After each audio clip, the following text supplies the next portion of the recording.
Girls in arid and semi-arid lands and urban slums in Kenya face unique socio-economic and cultural challenges that negatively affect their schooling and learning.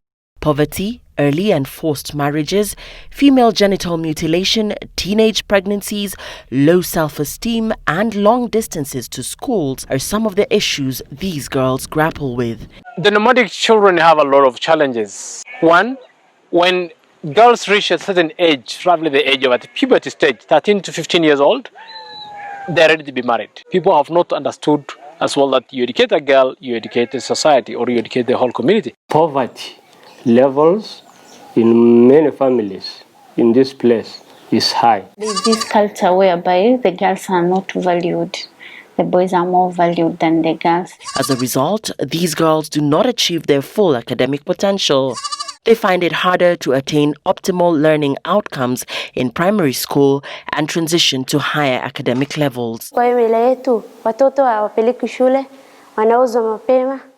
transition rate of primary to secondary school is very poor. To address these barriers, a consortium of partners led by Education Development Trust has designed an ingenious and holistic intervention whose aim is to ensure these girls realize their full academic potential. Other members of this consortium are Concern Worldwide, Ananda Marga Universal Relief Team, Kesho Kenya, and Pastoralist Girls Initiative. Different partners who make up the consortium that's implementing Wasichana Wetu Wafaulu Project has provided different set of strengths and expertise that together can be able or has been able to support the girls from different perspectives and given them a platform to fully take up the opportunities that have been available for them education-wise. And this has gone a long way in also improving educational outcomes.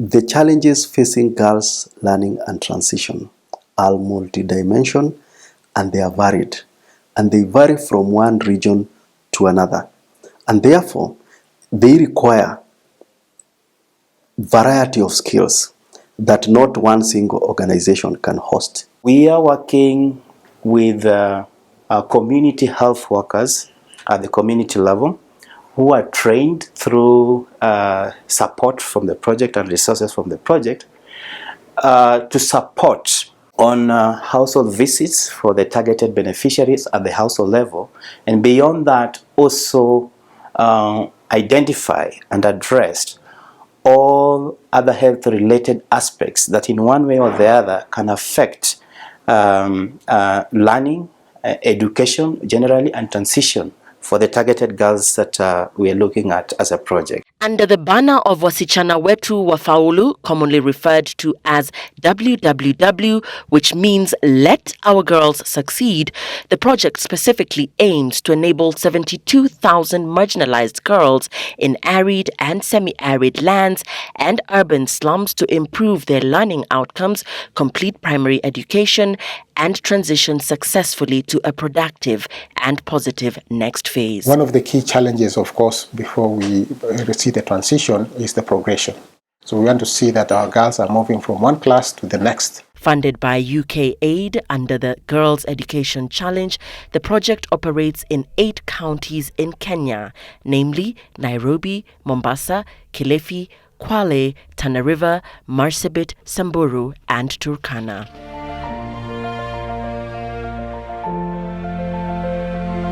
To achieve its main objective, the project focuses on 3 points of transition, well known as pathways. The program has got 3 pathways.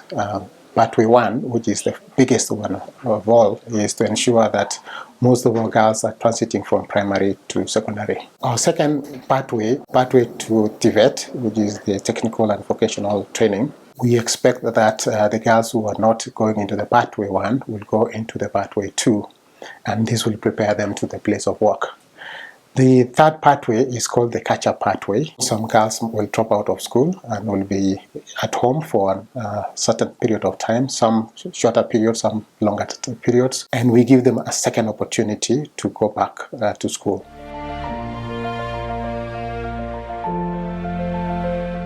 Statistics indicate that in Kenya, only 1 in every 6 disabled children attend school. For this reason, the project has a component that helps support learning for children living with disabilities in different project schools. We have working with the Ministry of Education to build the capacity of our teachers, our schools, to be able to identify and to give targeted learning and also ensure that there is inclusive learning in our schools. This being a special school, learning aids are expensive. We were given tablets to use. Our learners, as much as they are visually impaired, feel very comfortable to interact with ICT.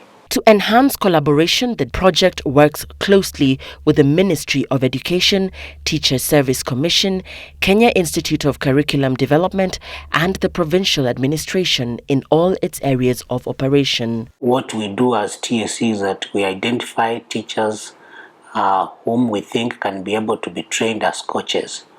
We have forwarded their names to Wasichana Wetu Wafaulu. They have received training, which they have also transferred it down to the rest of our teachers. Our relationship with the project is cordial. We help in the monitoring of what the teacher coaches are doing back in our schools. By adopting a comprehensive and coordinated approach, Wasichana Wetu Wafaulu's intervention logic is designed to support the girl herself, the girl at home, the girl in school, and the girl in the community. This is a project that is focused on girl education, and we're interested in seeing them learn, pass, and hopefully become seasoned people contributing to this world. Through teacher coaching and training, the project builds the pedagogical capacity of teachers by equipping them with proven and effective teaching methods, skills, and attitudes. This is achieved through a unique teaching methodology known as the direct instruction model.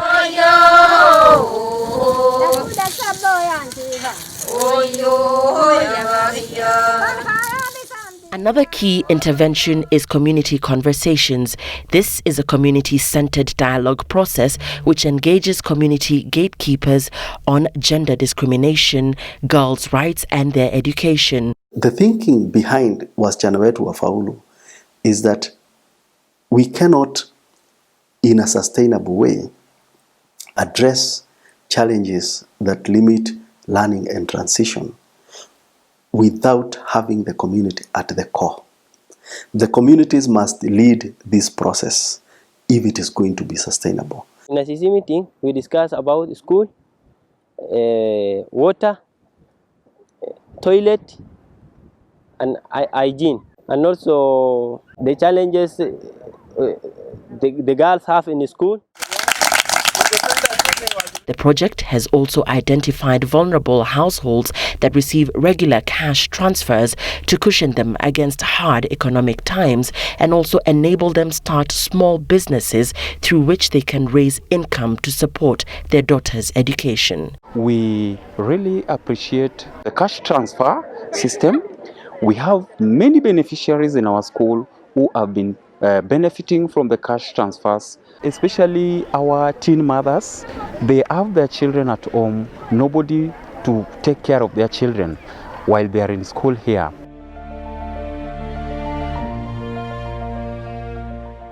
Susan Mwikali, a resident of Nairobi's Mukuru slums and a mother of 2, is a beneficiary of the cash transfer.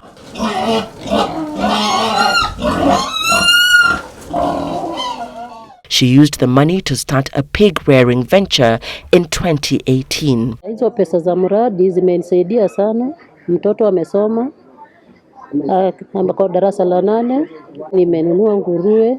Hizo pesa ndio nataka niendeleze nazo masomo yake mpaka amalize form 4.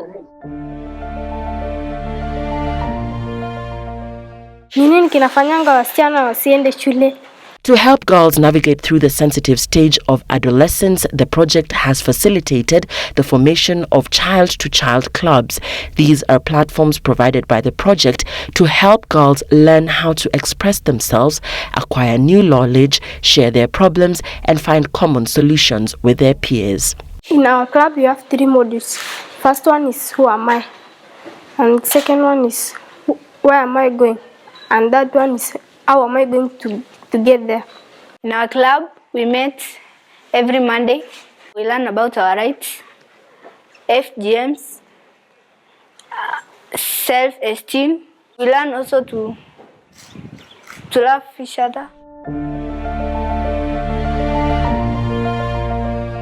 The project is also providing girls' school kits to support learning and ensure girls are comfortable in school. The kits contain uniforms, sanitary towels, toiletries, and other essential items that they need as teenagers, but their parents are not able to provide. Kwa nikipita mtaani watu wanicheka, wanasema nguo zangu zimeraruka. Sasa nasikia raha nimepata uniform. When children are supported with the basic materials that they need to learn, that encourages them to attend school and also to feel more confident and actively participate in their learning. Given the challenges facing girls in areas where the project intervenes, a few girls drop out of school, especially due to pregnancy. To ease these girls back to school, the project has set up several catch-up centers to enable them re-enroll back to school or pursue alternative pathways. The catch-up service targets girls between the age 10 to 15. The service is aimed at giving the remedial support for them to recover the time. We look at providing this service for the girl for a time period between 6 months to 12 months, all aimed at improving the literacy and the numeracy competencies of the girls. The project has also adopted the system leadership model designed to harness the expertise of successful school principals and deploy it to increase leadership and teaching capacity of neighboring schools. Our school was paired with one of our neighboring schools, and during the interactive sections, teachers from here, we go to the other school, we benchmark, we learn what practices is working for them, and we come and adopt here. All these interventions are geared towards achieving one specific goal: improved learning outcomes and transition of girls. In terms of learning outcome, we have seen that our learners are able to read very well, they are able to recognize sounds, they are able to recognize letters, and they are able to combine them to read a word fluently.